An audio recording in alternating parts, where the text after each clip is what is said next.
Dhanik Bharat educational institutions inter IIT JEE NEET admission open. నమస్తే. ఈరోజు ధర్మపురి అరవింద్ మాట్లాడుతూ కాంగ్రెస్ పార్టీ మీద అంటే కాంగ్రెస్ పార్టీ 2029లో గతంలో ఎన్నడూ లేని విధంగా ఓడిపోబోతుంది, ఖచ్చితంగా 2029లో బీజేపీ పార్టీ వస్తుందంటూ కూడా ఆయన కొన్ని సంచలన కామెంట్ చేసిన పరిస్థితి కనబడుతుంది. మాట్లాడదాం ఈ విషయాలపైన. మొత్తంగా ఓవరాల్గా ఆయన మోడీ పైన కూడా మాట్లాడిండు, ఇటు కాంగ్రెస్ ప్రభుత్వం పైన మాట్లాడినారు. సో దీని గురించి మాట్లాడదాం. నాతో పాటు ఫిషర్మెన్ కార్పొరేషన్ చైర్మన్ మెట్టు సాయి గారు ఉన్నారు. అన్న, ఏం చెప్తారు ఆయన చేసినటువంటి వ్యాఖ్యలను?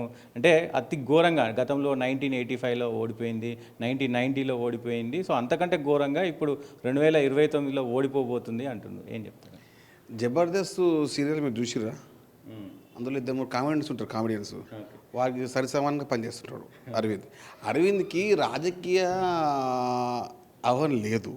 ఏదో గాలికి అంటారు, గాలికి గత్తరు గెలిచినాడు ఏడిపోతాడంటే గాలికి అవుతాడు అన్నట్టుంది. గాలికి గెలిచి పబ్లిక్లో ఉండవు, పబ్లిక్ వ్యవస్థ తెలియదు. ఎప్పుడైనా కానీ నువ్వు ప్రజల గురించి పోయి తెలుసుకున్నావా? Free bus తెలుసుకున్నావా? 200 యూనిట్ల కరెంట్ తెలుసా నీకు? 500 రూపాయల గ్యాస్ సిలిండర్ తెలుసా? సన్న బియ్యం తెలుసా? రేషన్ కార్డు తెలుసా? అరవింద్కి ఏం తెలుసా నీకు? కేవలం టీవీ ముందు వచ్చి మాట్లాడడం తెలుసు, చిల్లర మాటలు మాట్లాడడం తెలుసు, వంకర తింకర మాటలు మాట్లాడడం తెలుసు, అవలగాలు మాటలు అన్నీ అరవింద్ తెలుసు. అరవింద్ అనేటువంటి పెద్ద అవలగాడు, రాజకీయం తెలియని ఒక అజ్ఞాని. ఏదో గాలికి గెలిచేసి ఇప్పుడు నేను పెద్ద నాయకుడు కాదు. అరవింద్ ప్రజానాయకుడు కాదు, ఆయన ఒక యూట్యూబ్ నాయకుడు, ఒక ప్రెస్కి సంబంధించిన నాయకుడు అంతే. ప్రజల్లోకి వెళ్ళి స్పష్టంగా అరవింద్ని కూడా నిజామాబాద్ ప్రజలు కూడా ఇప్పుడు కూడా గుర్తుపట్టరు. గుర్తుపట్టండి, 2 సార్లు ఎంపీగా గెలిచింది. అదే కదా నేను అదే అంటున్నా కదా, అదే దౌర్భాగ్యం అంటున్నా. ఇలాంటి అవలగానులు, ఇలాంటి అజ్ఞానులు నిజామాబాద్ పార్లమెంట్ సభ్యుడు కావడము, తెలంగాణ వ్యక్తి కావడము దౌర్భాగ్యం అంటున్నా. ప్రజల గురించి తెలియదు, ప్రజా సమస్యల గురించి తెలియదు, ప్రజల యొక్క జీవిత విధానం గురించి తెలియదు.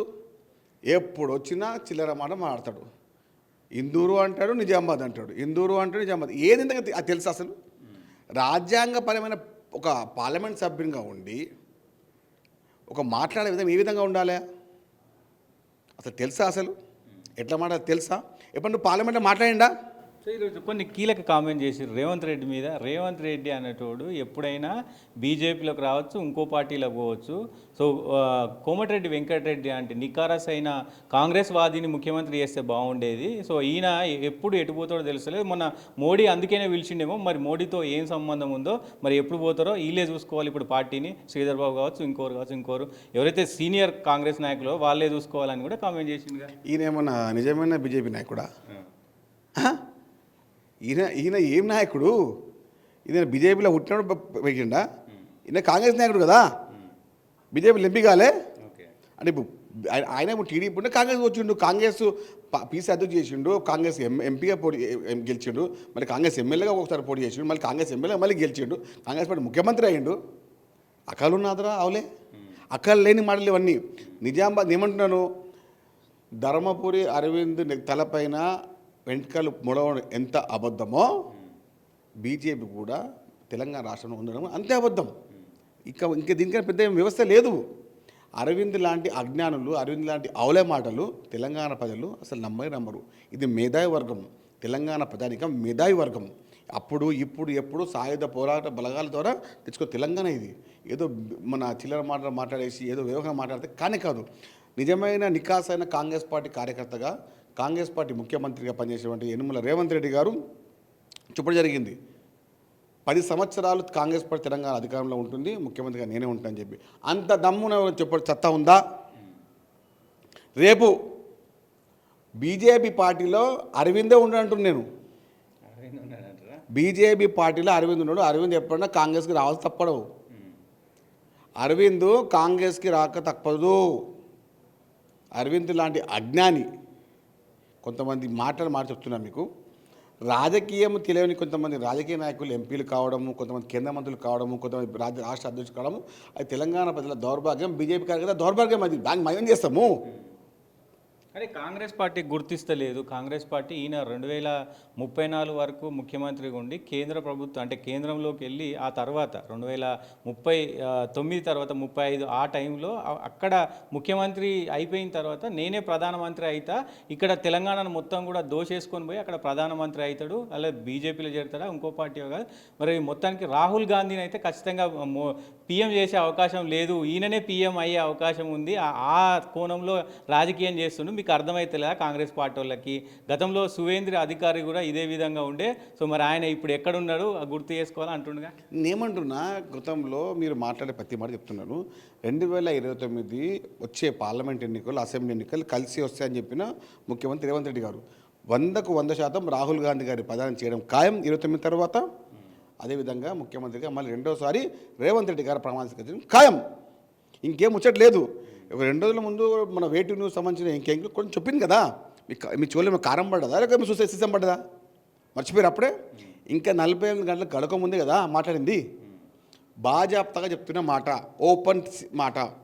2029లో రాహుల్ గాంధీ గారు సీఎం చేయడం, అదేవిధంగా రెండోసారి ముఖ్యమంత్రిగా యనమల రేవంత్ రెడ్డి గారు ప్రమాణ స్వీకారం చేయడం జరుగుతుంది. ఇది భవిష్యత్తు, ఇది జరిగి తీరుతుంది. ఇది తెలంగాణ ప్రజల యొక్క భవిష్యత్తు, తెలంగాణ ప్రజల యొక్క నిర్ణయం, అదేవిధంగా భారతదేశ ప్రజల యొక్క వచ్చే మంచి అసువర్ణ ఒక అవకాశం. ఎందుకంటే మోడీ చేసిన పనులు అఘాయిత్యాలు అన్నీ ఇన్ని కావు, కళ్ళ ముందే కనబడతా ఉన్నాయి. ఆయన ఎందుకు చెప్తున్నట్టు అంటే గతంలో ఎప్పుడు అసలు అంటే బీజేపీకి సంబంధించి ఇప్పుడు గ్రాఫ్ పెరుగుతూ ఉంది. మేము మొన్న 3 రాష్ట్రాలు గెలిచినాము, ఇప్పుడు 29లో ఖచ్చితంగా తెలంగాణలో వస్తుంది, అది కనబడుతుంది.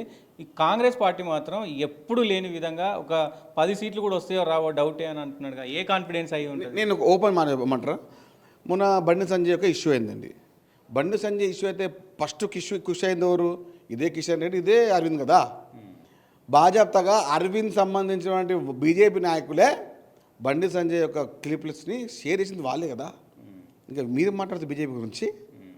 కిషన్ రెడ్డికి ఒక ఆనందము బండి సంజయ్ ఇబ్బంది పడితే, అరవింద్కి ఒక ఆనందము బండి సంజయ్ ఇబ్బంది పడితే, మీకు మీరే సఖ్యత లేదు, మాకేం వస్తున్నాం బాయ్. బండి సంజయ్ని బీఆర్ఎస్ తర్వాత ఇబ్బంది పెట్టింది బీజేపీ వాళ్ళే, మాకే వ్యవస్థ కానే కాదు. ఇంకా మీరు రాజకీయం మాట్లాడకండి మా గురించి. ప్రజా సమస్యలపైన స్పష్టమైన ఆహ్వాన కాంగ్రెస్ పార్టీకి ఉంది. ప్రజా సమస్యలను తీర్చే పనిగా 10 సంవత్సరాలు కాంగ్రెస్ పార్టీ తెలంగాణ రాష్ట్ర అధికారం ఉండి ప్రత్యక్షంగా పరోక్షంగా దేశ రాజకీయాల్లో రేవంత్ రెడ్డి గారు వెళ్తారని చెప్పడం జరిగింది. కాంగ్రెస్ పార్టీ ముఖ్యమంత్రిగా 2 సార్లు ప్రమాణ చేసి తీరని చెప్పడం జరిగింది. మీరు ఇంకా గగ్గోలు పడి రేపు నువ్వు ఎంపీ ఎట్లా గెలుస్తావో చూసుకో. నువ్వు రేపు ఎంపీ గెలవాలి కదా. మొన్న గెలిచినా అయిపోయింది, కథం అయిపోయింది. నీ పనితనం అంతా తెలిసిపోయింది, డమ్మీ అని తెలిసిపోయింది. అరవింద్ ఒక డమ్మీ అని తెలిసిపోయింది. కాబట్టి మీ నిజామాబాద్ మీరు కాపాడుకోలేవు. నిజామాబాద్లో పసుపు బోర్డుకు సంబంధించినటువంటి భూమి కూడా ఇస్తలేదు కాంగ్రెస్ పార్టీ. అక్కడ ఏదైతే జగిత్యాలకు సంబంధించి ఒక కాలేజీకి సంబంధించి ఇష్యూ నడుస్తుంది, దానికి కూడా సపోర్ట్ చేస్తలేదు కాంగ్రెస్ పార్టీ. సో కావాలనే కక్షపూరితంగా చేస్తుంది అంటున్నారు. ఇంతవరకు నిజామాబాద్ పార్లమెంట్లో ఏ ఊరు ఎక్కడ ఉందో తెలియని ఒక పార్లమెంట్ సభ్యుడు అరవింద్ ఏ విధంగా మాట్లాడాలి, ఎట్లా మరి అధికారులను మనం వ్యవహారం చేసుకోవాలి, ఎట్లా ముఖ్యమంత్రి మాట్లాడాలి తెలియదు. వాళ్ళు ప్రజలు మాట్లాడుతుంటారు. ప్రజా సమస్యలపైన మాట్లాడని అయితే అర్హత లేదు, అసలు ఆహ్వానం లేదు, అసలు ఏంటో తెలియదు. ఆయన ఎలాంటో చెప్పాలన్నా, మ్యాథ్స్ ఎగ్జామ్ పోయి ఇంగ్లీష్ పేపర్ రాస్తాడు. ఓకే, అరవింద్ ఎలాంటో చెప్పాలంటే ఎగ్జామే తెలియదు, పేపరే తెలియదు, ఏమంటే రాసినే పాస్ కావాలంటాడు. ఇంగ్లీష్ మ్యాథ్స్ ఎగ్జామ్కి వెళ్ళి సైన్స్ రాసే రకం వీళ్ళు. ఇక వీళ్ళు మాట్లాడుతున్నారు మనతో, ఏం మాట్లాడాలి. కాబట్టి ఎండ దెబ్బ తాకిందో లేకుంటే రాత్రి తాగింది తీగిందో లేదో, పొద్దున ఎక్స్ట్రా తాగిండో ఇక నాకైతే తెలియదు. అది అట్లనే మాట్లాడుతుండే. ఇప్పుడు గతంలో మాట్లాడే విధానం కన్నా ఇప్పుడు ఎట్టుంది చెప్పండి. గతంలో కొంచెం స్పష్టంగా అర్థమైన మాట్లాడుతుండే. రాత్రి ఏం తాగిండో తెలియదు, ఏం పొద్దున ఎక్స్ట్రా తాగిందో తెలియదు. కాబట్టి మధ్యస్థితిగా మాట్లాడుతున్న అరవింద్ గారు ఎర్రగడ్డల హాస్పిటల్ చేరండి, దానికి అయ్యే పూర్తి సదుపాయం మేము కల్పిస్తాం. గాంధీ భవన్ ద్వారా మేము మహేష్ కుమార్ గౌడ్ గారు చెప్పడం జరిగింది. అన్న ఏమన్నా ఆర్థిక సహాయం కానీ వైద్య సహాయం కానీ గాంధీ భవన్ భరించినట్టు విధంగా, ఎందుకంటే నిజామాబాద్ వాసేవాడు కాబట్టి. ఓకే, నేను మహేష్ అధ్యక్షుడు చెప్పడం జరిగింది, ఎస్ఎంఎస్ చేశాను, సార్ ఫోన్ కలవలేదు. మహేష్ నాకు ఎస్ఎంఎస్ చేయడం జరిగింది. అన్న నిజామాబాద్ పార్లమెంట్ యొక్క ఒక మానసిక స్థితి బాగాలేదు. నిజామాబాద్ యొక్క పార్లమెంట్ సభ్యుని యొక్క మానసిక స్థితి బాగలేదు, మెంటల్ యొక్క వ్యవస్థ ఆయనకు దగ్గరలో ఉన్నారు కాబట్టి ఎర్రగడ్డలకు అయ్యే పూర్తి సదుపాయాన్ని మీరు పీసీసీ అధ్యక్షులుగా మీరు సహాయ సహకారాలు అందిస్తే 100% నేను దగ్గరుండి వెళ్ళి ఎర్రగడ్డ మెంటల్ హాస్పిటల్లో చేర్పించడం జరుగుతుంది. అరవింద్ ఓకే, అది ప్రధానంగా ఇప్పుడు ప్రభుత్వం కొన్ని నిర్ణయాలు తీసుకుంటుంది, బాగానే ఉంది. ఇప్పుడు పెన్షన్లు కొంత 2 లక్షల మందికి ఇవ్వబోతున్నట్టు తెలుస్తూ ఉంది. కొంత అక్కడక్కడ ఇబ్బంది పడుతున్నారు. ఇప్పుడు ఈ ధాన్యానికి సంబంధించి కూడా కొంతమంది ఇబ్బంది పడుతున్నారు. మీ కాంగ్రెస్ పార్టీ దృష్టికి వస్తున్నాయా ప్రభుత్వానికి? ఎందుకంటే ప్రభుత్వానికి చెడ్డ పేరు వస్తే ఖచ్చితంగా నెక్స్ట్ ఎలక్షన్స్లో ఇబ్బంది పడే అవకాశం ఉంటుంది కాబట్టి సో ఈ ఎట్లాంటి నిర్ణయాలు ఉండబోతున్నాయి? ఇప్పుడు మీరు గతంలో 6,135 కొనుగోలు కేంద్రాలు ఉన్నాయి. ఇప్పుడు 9,000 కొనుగోలు కేంద్రం చేసినాం. అంటే 30% పెంచడం జరిగింది. అది మర్చిపోకండి. వీళ్ళు అజ్ఞానులు, బీఆర్ఎస్ పార్టీ మాట ప్రతి ఒక్క అజ్ఞానులు వాళ్ళు. రైతుల పక్షంపై కాంగ్రెస్ పార్టీ, రైతుల యొక్క వ్యవస్థకు, రైతుల యొక్క వ్యవహారాలకు స్పష్టంగా తెలిసిన పార్టీ కాంగ్రెస్ పార్టీ. కాబట్టి 6,135 కొనుగోలు ఓట్ల కేంద్రాలను ఇంకా 3,000 పెంచి 9,000 పైజీలకు జరిగింది. ఎందుకంటే వ్యవసాయ శాఖ మంత్రి పరిణితి చెందిన నాయకుడు తుమ్మల నాగేశ్వరరావు గారు ఒక రైతు కుటుంబం ఆయనది.